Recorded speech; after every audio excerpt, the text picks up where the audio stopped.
Good morning, second year Commerce and Arts. This is the part 20 lecture and third lecture of the elasticity of demand. Elasticity of demand के first lecture में हम लोगों ने पढ़ा what is the elasticity of demand and kinds of elasticity of demand. And in the second lecture of the elasticity of demand, we study the factor influencing the elasticity of demand. And in this third lecture, we will here now discuss the importance of elasticity in demand in practical life, like for the government, for the producer, for the farmer, for the other so many. हम लोग उसको एक एक point में कैसे मैं practical view में practical term में उसको बताते जाऊंगा कैसे ये हमारे प्रैक्टिकल लाइफ में भी हर एक वर्ग को हर all the section of our society who are which are engaged in the producing wealth are very important for taking the decision regarding the tax, regarding the price and so many things. ठीक है ना, इस पे आरंभ देंगे. Professor Keynes, the father of macroeconomics, also indicated in somewhere in the discussing the elasticity of demand that the elasticity of demand is the somehow is very important contribution of Professor Marshall in the daily economic life for making any decision. So let us start the importance of elasticity of demand here now. First, we would like to discuss from the producer point of view. In the last lecture, हमने कुछ example दिया भी था, उसी example से हम लेंगे. हमने एक एग्जाम्पल दिया था कि मान लीजिए कि एक टाटा ग्रुप ऑफ कंपनी की मीटिंग चल रही है और उनको वो डिस्कशन हो रहा है कि प्रॉफिट को कैसे बढ़ाया जाए. तो प्रॉफिट को कैसे बढ़ाया जाए तो उन्होंने सारे प्रोडक्ट को का इलास्टिसिटी अपने इकोनॉमिक से निकलवाया और उसके आधार पर फेवरेटिव है. तो हम एक लेंगे एक वो प्रोडक्ट जिसमें इलास्टिक ज़्यादा है और एक वो प्रोडक्ट जिसमें इलास्टिक एकदम नहीं है.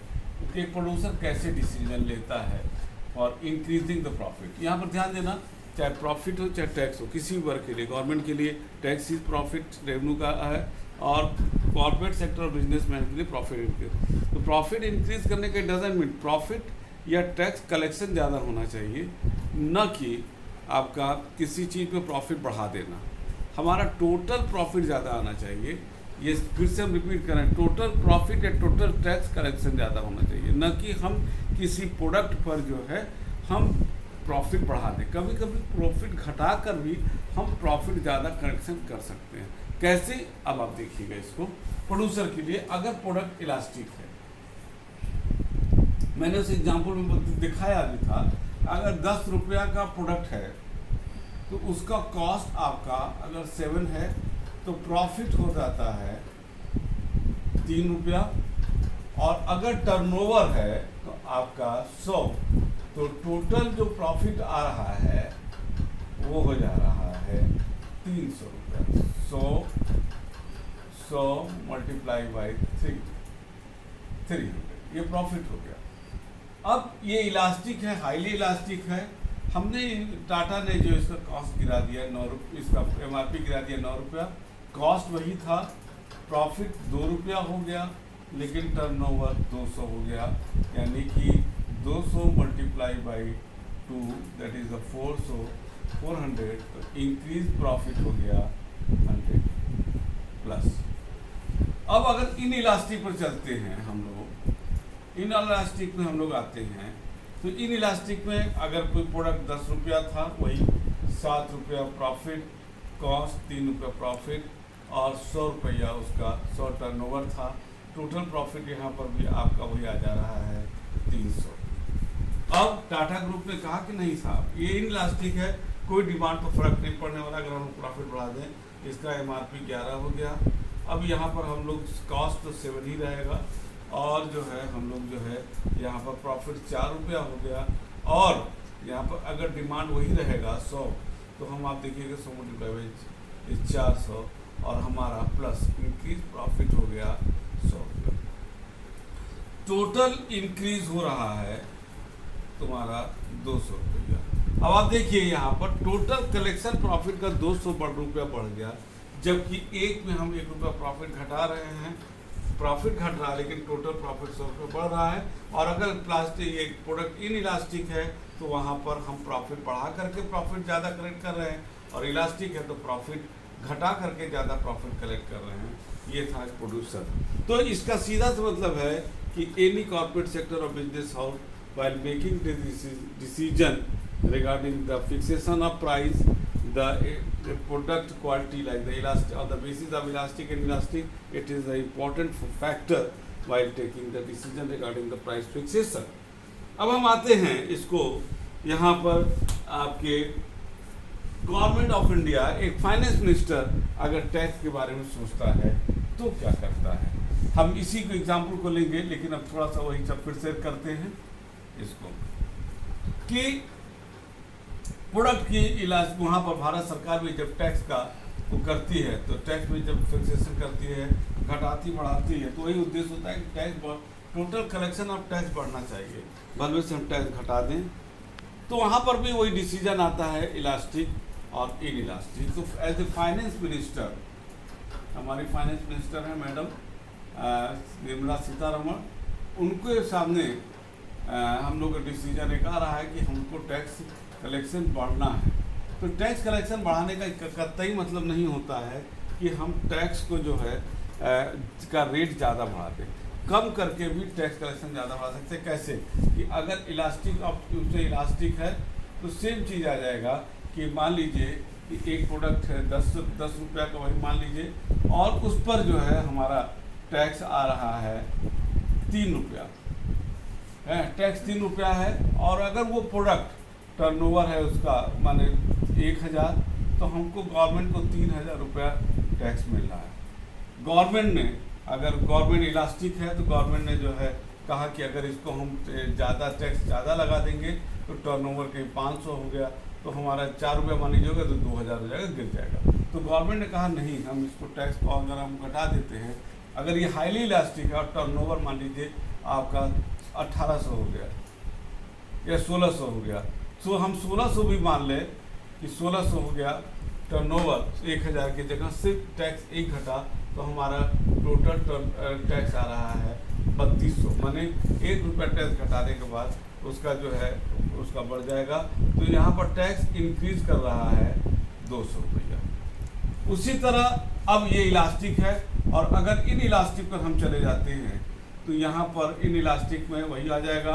अगर हमारा 10 रुपया के प्रोडक्ट पर 3 रुपया टैक्स है और वही टर्नओवर 1000 है और हमको मिल रहा है 3000, तो हम क्या करेंगे, यहाँ पर 4 रुपया का टैक्स कर देंगे। चूँकि इन इलास्टिक है, हम 4 रुपया ले लेंगे तब, और 1000 के टर्नओवर पर हमारा ये 1000 टर्नओवर हमारा टोटल आ जाएगा टैक्स 4000 रुपया, 1000 टैक्स इंक्रीज कर जाएगा। ठीक है ना। तो इस तरह से हम देख रहे हैं यहाँ पर फाइनेंस मिनिस्टर के रूप में भी इलास्टिक और इन इलास्टिक का एक मतलब होता है। ठीक है। अब एक एग्जांपल हम आपको देंगे कि मान लीजिए कि एक हमारा रेस्टोरेंट है, ठीक है ना, रेस्टोरेंट है। रेस्टोरेंट में देखिए कैसे एक बिजनेसमैन कैसे करता है कि अगर उसके पास कोई सामान है, जैसे आप समझ लीजिए कि एक प्रोडक्ट है, वो उसका कॉस्ट आपका 100 रुपया है और उस पर जो है वो क्या कहते हैं GST आपका 15 रुपया है और प्रॉफिट आपका 30 रुपया 35 रुपया है, तो और तो आपका उसका पर प्लेट हो जाएगा आपका, ये हो गया आपका पर प्लेट 150 रुपया।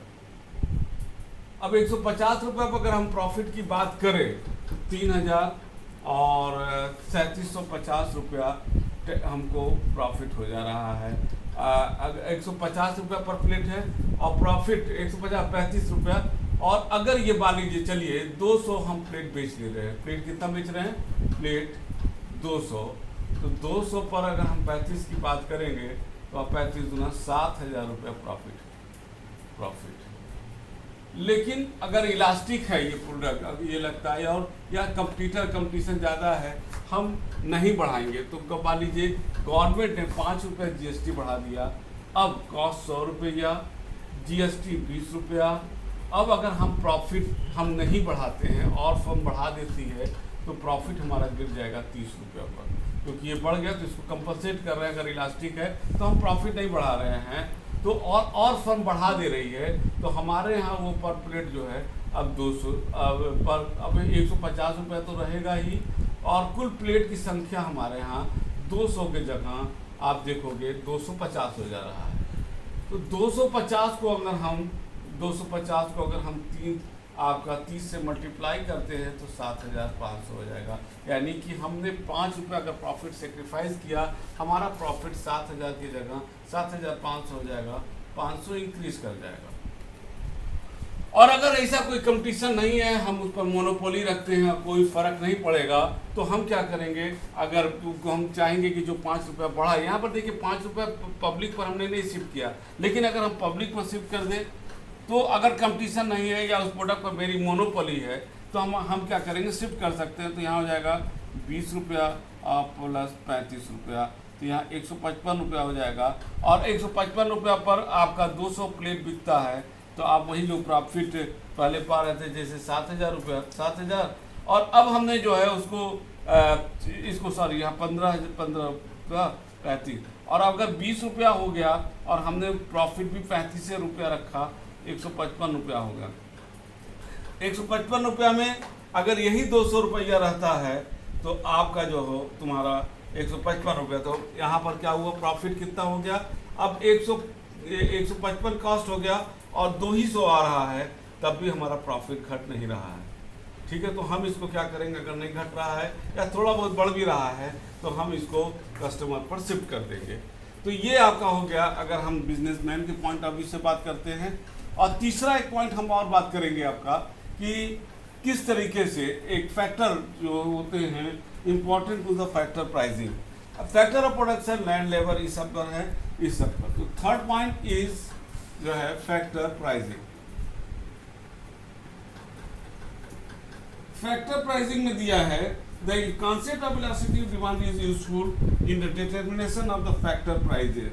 The factor of production for which the demand is less elastic, यदि कोई फैक्टर प्रोडक्शन है वो लेस इलास्टिक है, मैंने उसके कोई फर्क नहीं पड़ता प्राइस में, can obtain a higher price as compare to those having the elastic demand. For example, worker producing product having inelastic, यदि वर्कर वो प्रोडक्ट फिक्स पर काम कर रहे हैं जो टोटल इन इलास्टिक है, तो वहाँ पर वो अच्छा, आपने देखा कि अगर इन इलास्टिक है तो हम प्रॉफिट उस पर अपना बढ़ा सकते हैं, ठीक है ना, प्रॉफिट हम बढ़ा सकते हैं। और प्रॉफिट जब बढ़ाएंगे तो नेचुरली हम इन इलास्टिक सामान पर जो वर्कर काम कर रहे हैं उनको हम ज़्यादा से ज़्यादा वेजेस दे सकते हैं। लेकिन जो वर्कर क्या कहते हैं उस पर काम कर रहे हैं जो प्रोडक्ट इलास्टिक है, चूंकि हम प्रॉफिट को खुद एब्जॉर्ब कर ले जा रहे हैं या, तो वहाँ पर एक बढ़ाना मुश्किल का काम हो सकता है। ये थर्ड था। चौथा है importance of the international trade. ठीक है, इंटरनेशनल ट्रेड,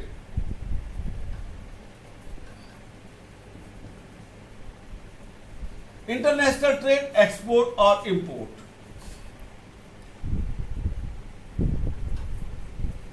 इंपोर्ट सामान को जब विदेश से मंगाते हैं, एक्सपोर्ट हम करते हैं, ठीक है ना। The idea of elasticity demand enable us to determine the terms between the two countries. For example, if Pakistan know that the India demand for the cotton is inelastic, फिर से पाकिस्तान ये जानता है that the इंडिया का जो demand है for उसके पाकिस्तान में जो कॉटन है वो इनइलास्टिक है, तो वो बड़े आसानी से कॉटन का प्राइस चेंज कर देगा, बढ़ा देगा, क्योंकि जानता है कि हम प्राइस बढ़ाएंगे तो भी कॉटन अगर इंडिया को लेना पड़ेगा तो हम ही से लेगा, वो टोटल इनइलास्टिक है, तो वो वहाँ पर आपको बढ़ा देगा। और जब बढ़ा देगा उसको तो नेचुरली हमारा इंपोर्ट बढ़ जाएगा, इंपोर्ट बिल बढ़ जाएगा, और रिजर्व बैंक का जो है तुम्हारा वो क्या कहते हैं रिजर्व फंड जो फॉरेन एक्सचेंज है वो कम हो जाएगा। तो it can very easily increase the price of the cotton. Similarly, if India knows that the Pakistan must buy coal from her, demand for food coal is inelastic, India will also take the advantage of the position and thus will increase the price of the क्या कहते हैं coal। तो ये सारी चीजें बेटा तुम देखोगे कि इंटरनेशनल लेवल पर अगर अब एक और एग्जांपल दें कि इन इलास्टिक है प्रोडक्ट, तो कोई भी कंट्री अब उसका रेट बढ़ा करके वो जानता है कि दूसरे कंट्री को हम ही से लेना है, कोई उसके डिमांड में फ़र्क नहीं आएगा तो बढ़ा देगा। लेकिन अगर ये लगता है कि अगर हम थोड़ा सा ये लगा कि हाँ ये इलास्टिक है, तो इलास्टिक मान लीजिए भारत सरकार का है किसी चीज़ पर, देखो तो वो सरकार जो है अपना कस्टम ड्यूटी भी जो फिक्स करती है प्रोडक्ट पर, कि किसी सामान के प्रोडक्ट को पर टैक्स कम लेना, कम घटा देना, बढ़ाने। आप बजट पे देखते होंगे वो टोटल जो कंसीडर चलता है कि कैसे गवर्नमेंट कस्टम ड्यूटी को बढ़ाती घटाती है, उस पर बहुत कुछ फैक्टर होता है तुम्हारा उसका क्या कहते हैं इलास्टिक और इलास्टिक का। अगर भारत सरकार को लगा कि अगर हम कस्टम ड्यूटी बढ़ा करके इसका एक्सपोर्ट इंटरनेशनल मार्केट में ज़्यादा कर सकते हैं और वो हाईली इलास्टिक है, तो भारत सरकार उसकी ड्यूटी को काफ़ी कम कर देगी। और तुम देखोगे तमाम इस एग्जाम्पल से क्लियर हो जा रहा है, तुम देखोगे कि उस पर जो है भारत सरकार को टैक्स ज़्यादा मिल जाएगा। और जब टैक्स ज़्यादा मिलेगा माने कस्टम ड्यूटी ज़्यादा मिल जाएगा, एक्सपोर्ट ड्यूटी ज़्यादा मिल जाएगा, तो हमारा इंडिया का डिमांड, इंडिया के रुपीज़ का डिमांड बढ़ेगा। और इंडिया के रुपीज़ का डिमांड बढ़ने के साथ साथ इंडिया के रुपीज़ का जो मूल्य है विदेशी कंट्री से वो ज़्यादा मजबूत हो जाएगा। और रिजर्व बैंक ऑफ इंडिया का, जिसको custodian of the foreign exchange reserve कहा जाता है, उसका भी जो मुद्रा भंडार है उसका फॉरेन एक्सचेंज का, वो मजबूत हो जाएगा। तो हमारी इकोनॉमी मजबूत हो सकती है। यानी एक इलास्टिक ऑफ डिमांड जो प्रोडक्ट का है उसके बेसिस पर हम एक्सपोर्ट और इंपोर्ट ड्यूटी को हम प्रभावित कर सकते हैं और अपने कंट्री के फॉरेन एक्सचेंज फंड को हम मजबूत कर सकते हैं, देश की मुद्रा को मजबूत कर सकते हैं। तो आपने ये देखा ये टोटल कि जो हमारा इलास्टिक ऑफ डिमांड और है ये जिसको मैंने बताया था कि law of demand determine the direction of the demand और elasticity of demand is the magnitude of the demand. तो through the magnitude of demand, through the elastic demand, हम न कॉर्पोरेट सेक्टर अपनी प्रॉफिट को बढ़ा सकता है, प्राइस भी कम करके या बढ़ा करके, गवर्नमेंट टैक्स कलेक्शन बढ़ा सकती है, टैक्स कम करके बढ़ा सकती है, इंटरनेशनल ट्रेड को भी हम अफेक्ट कर सकते हैं। हम रिजर्व बैंक के as a central bank authority के हमारा जो रिजर्व फंड है उसको मजबूत कर सकते हैं, भारतीय मुद्रा को मजबूत कर सकते हैं। उसके परिप्रेक्ष्य में कहीं ना कहीं आ जाता है उस प्रोडक्ट का इलास्टिक ऑफ डिमांड। तो it is not only theoretical, ये थियोरिटिकल नहीं है, ये प्रैक्टिकल लाइफ में हर एक बिजनेसमैन, छोटा भी बिजनेसमैन है, बड़े कॉर्पोरेट सेक्टर में तो इकोनॉमिक्स रखे ही जाते हैं जो इलास्टिक डिमांड को उसको करते हैं। लेकिन छोटे छोटे बिजनेसमैन बल्कि वे इस टर्म को नहीं जानते कि इलास्टिक का डिमांड क्या होता है, लेकिन by taking any decision regarding the price fixation they must consider without knowing what is the elasticity demand, they will consider this point indirectly and fix their price and earn the money। ठीक है, तो clear हो गया importance of क्या कहते हैं हमारा elasticity demand in practical life. अब इस थर्ड लेक्चर को हम ओवर करेंगे। फोर्थ लेक्चर जो हमारा होगा कैलकुलेशन ऑफ द, कैसे हम निकालते हैं इलास्टिसिटी डिमांड, हम उसको 2-4 क्वेश्चन आपको यहाँ पर लगा के दिखाएंगे आपको कि कैसे कैलकुलेट करते हैं और इलास्टिक ऑफ डिमांड को हम निकालते हैं। तो पहला लेक्चर हो गया हमारा what is the elasticity demand and kinds, दूसरा factor influencing the elastic demand, third मेरा जो ये हुआ importance of elasticity demand, and fourth जो कमिंग लेक्चर आने वाला है वो होगा कैलकुलेशन ऑफ इलास्टिक डिमांड। इसी के साथ good day and good bye.